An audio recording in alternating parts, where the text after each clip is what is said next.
Vous avez été nombreux à me conseiller cette série et je l'ai enfin regardée. Salut, je suis très contente de vous retrouver aujourd'hui pour parler de Alice in Borderland saison 1. Alors oui, elle est sortie il y a 2 ans mais je ne l'ai regardée que maintenant puisqu'en fait elle ne m'intéressait pas. J'en avais vaguement entendu parler mais c'est vrai que j'avais jamais été vraiment attirée par cette série. Mais la saison 2 sort le 22 décembre sur Netflix et vous avez été plusieurs à me dire que cette série vaut le coup. Donc, je l'ai regardé. Arisu et ses amis vont se retrouver soudainement dans un Tokyo désert où la population a disparu. Pour survivre, ils vont devoir jouer à des jeux dangereux où ils n'ont pas le droit à l'erreur. Comme d'habitude, jusqu'à la minute indiquée dans le titre, il n'y aura pas de spoiler, je vous préviendrai bien sûr quand cette partie commencera. Pour commencer, je suis plutôt contente d'avoir regardé cette série. Les séries du type Battle Royale où le but est de participer à des jeux mortels, j'aime bien, mais on va dire à faible dose, puisque c'est le genre de série où il ne faut pas s'attacher aux personnages car ils peuvent mourir à n'importe quel moment. Mais comme j'avais adoré Squid Game, d'ailleurs j'attends avec impatience la saison 2, eh bien je me suis dit que Alice in Borderland pouvait aussi me plaire, et c'est le cas. Concernant Alice in Borderland, j'apprécie beaucoup l'utilisation des cartes à jouer pour définir le type de jeu, mais également sa difficulté. Je trouve le concept plutôt intéressant. À part ça, les 4 premiers épisodes sont surtout là pour introduire les jeux, introduire l'univers, et à partir de l'épisode 5, absolument tout change et on n'est plus vraiment focalisé sur les jeux. Alors ils sont toujours présents et importants, c'est normal, mais on a tout l'aspect psychologique et communauté qui intervient à partir de l'épisode 5. Et du coup, ça nous amène d'autres problèmes, d'autres questions, et c'est pas plus mal puisque 8 épisodes sur uniquement les jeux auraient été un peu longs,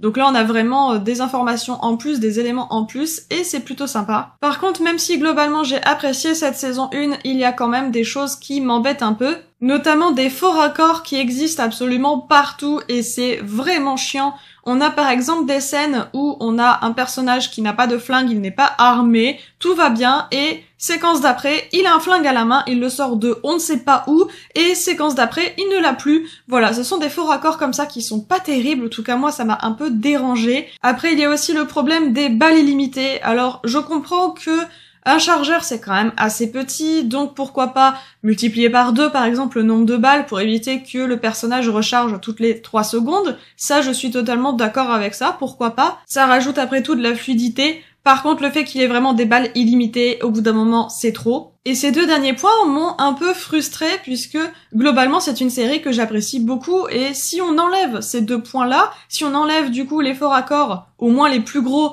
et les balles illimitées, eh bien c'est presque pour moi une série coup de cœur. Alors, pas coup de cœur non plus, mais presque, puisque j'ai quand même adoré mon visionnage et que j'ai bien accroché à l'histoire et à l'univers. Concernant les personnages, j'essaie de ne pas m'accrocher puisque je sais qu'ils peuvent mourir n'importe quand. Mais voilà, il y en a bien sûr que j'apprécie un peu plus que d'autres, je m'attache quand même un peu, j'espère qu'en saison 2 ils seront toujours là, mais voilà, j'essaie de pas m'attacher. Concernant les acteurs, j'ai rien à dire, les musiques non plus, je rappelle qu'on est dans un univers japonais, donc il y a bien sûr des codes, des dramas japonais. C'est peut-être d'ailleurs une des raisons pour lesquelles je n'ai pas regardé Alice in Borderland quand c'était sorti à l'époque, puisqu'en fait, les dramas japonais ou les séries japonaises, comme vous préférez, eh bien, j'ai un peu de mal, puisque c'est des codes qui sont quand même assez fort. On retrouve d'ailleurs des codes similaires pour les dramas chinois ou même coréens, même si les codes sont un peu différents bien sûr selon le pays, la culture. Mais c'est vrai que pour les séries japonaises, j'ai toujours eu un peu de mal, donc là j'ai été étonnée d'accrocher autant et d'avoir un peu moins de problèmes du coup à regarder cette série plutôt qu'une autre qui serait également japonaise et dont j'aurais un peu plus de mal à regarder. Je sais pas si j'ai été très claire, mais voilà. Après je suis très curieuse de savoir depuis combien de temps les jeux existent, mais également depuis combien de temps la plage existe, et enfin qui est le joueur le plus ancien. Donc ce sont des questions où on n'a pas la réponse en fait dans la saison 1, je ne sais même pas si ils l'aborderont dans la saison 2, mais du coup j'ai hâte de voir la saison 2 qui sort, je le rappelle, le 22 décembre, donc c'est vraiment très très proche. Et bien sûr on va passer à la partie avec spoiler, donc si vous n'avez pas vu la saison 1 de Alice in Borderland, je vous conseille d'aller la voir puis de revenir. En attendant, n'hésitez pas à mettre un petit pouce bleu si la vidéo vous a plu, à vous abonner et à laisser un commentaire. Et sur ce, on passe à la partie avec spoiler. Alors déjà, beaucoup de choses sont prévisibles. Il y a des choses que j'ai vues à 10 000 km, comme le fait que les 3 amis n'allaient pas rester ensemble, qu'il y allait forcément y avoir un jeu ou quelque chose qui fait que à la fin il n'en reste qu'un, et que bien sûr ça allait être Arisu. Je me doutais aussi que ça allait beaucoup jouer sur l'affectif, sur qui s'en sortira, que ça allait être plutôt un choix plutôt qu'un accident. Et bien sûr, le but c'est de détruire le personnage, de le détruire psychologiquement pour qu'il soit tout seul et qu'il n'ait vraiment plus d'espoir. Et que bien sûr, quelque chose allait survenir juste après pour lui redonner un peu espoir de quitter ces jeux. Et du coup, j'ai trouvé intéressant le fait de devoir collectionner toutes les cartes pour pouvoir avoir une chance de sortir du jeu. Alors bien sûr, on sent l'invention de toutes pièces, mais au moins ça donne une raison de continuer, une raison de se battre. Ça redonne de l'espoir et au moins on arrête de participer au jeu juste pour avoir des jours en plus. Là au moins il y a vraiment le but de sortir de cet enfer, de ce monde parallèle où il y a tous ces jeux mortels. Du coup, j'aime beaucoup l'idée et j'apprécie encore plus le fait que la plage devienne une arène. Je l'avais pas vu venir, même si j'aurais pu largement en fait le voir venir. Mais vraiment, ça m'a surpris et j'ai été très contente de cette idée. L'arène, c'est la plage, c'est excellent. Par contre, si je reviens sur les forts accords et les balles illimitées, donc que j'ai abordé dans la partie sans spoiler, là on a aussi un point qui est assez déroutant, c'est que quand le jeu de la plage se lance, quand la plage devient une arène, la voix du coup qui annonce les jeux indique qu'il y a 58 résidents, donc 58 participants. Jusque-là, pourquoi pas, seulement déjà, on les voit tous se ruer dans la salle principale pour récupérer un téléphone. On n'a pas spécialement l'impression qu'ils sont 58, mais beaucoup plus. Mais à la limite, ok, ils sont que 58. Mais quand on voit, durant tout le jeu, les morts, au fur et à mesure, et il y en a beaucoup, donc entre ceux qu'on voit durant les scènes et ceux qu'on ne voit pas mais qu'on entend, pour moi, ils ne sont clairement pas 58. Surtout qu'à la fin, il y a des survivants, pas très nombreux, peut-être une dizaine, pas plus de 20, je pense. Mais ça voudrait dire que durant tout le jeu, il y a eu une quarantaine de morts. Pour moi, c'est pas très logique. Pour moi, j'en ai vu beaucoup plus. J'ai pas envie de les compter, surtout qu'on peut pas avec toutes les scènes où on entend mais on voit pas. On peut pas imaginer le nombre de morts, mais pour moi, il y en a beaucoup plus que 40.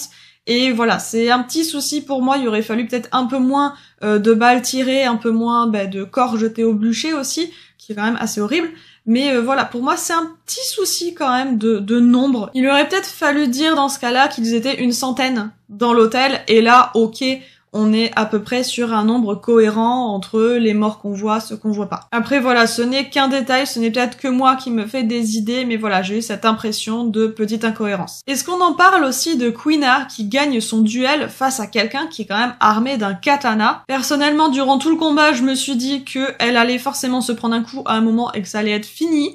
Jusqu'à la fin, je me suis demandé s'ils allaient la laisser vivre ou non. Et du coup, voilà, ça en fait un personnage qui est clairement badass, mais derrière, moi, j'y crois moyen à ce duel qu'elle remporte quand même pas spécialement facilement, hein, je suis d'accord, mais voilà, pour moi, c'est complètement pas équitable.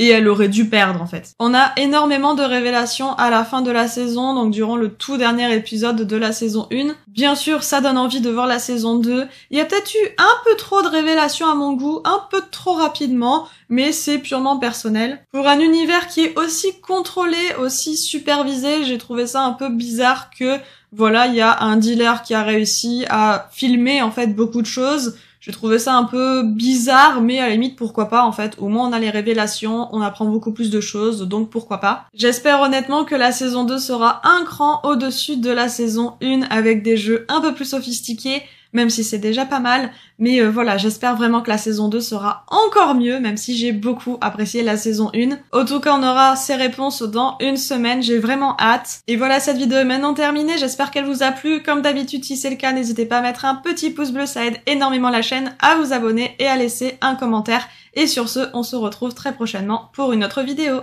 Ciao!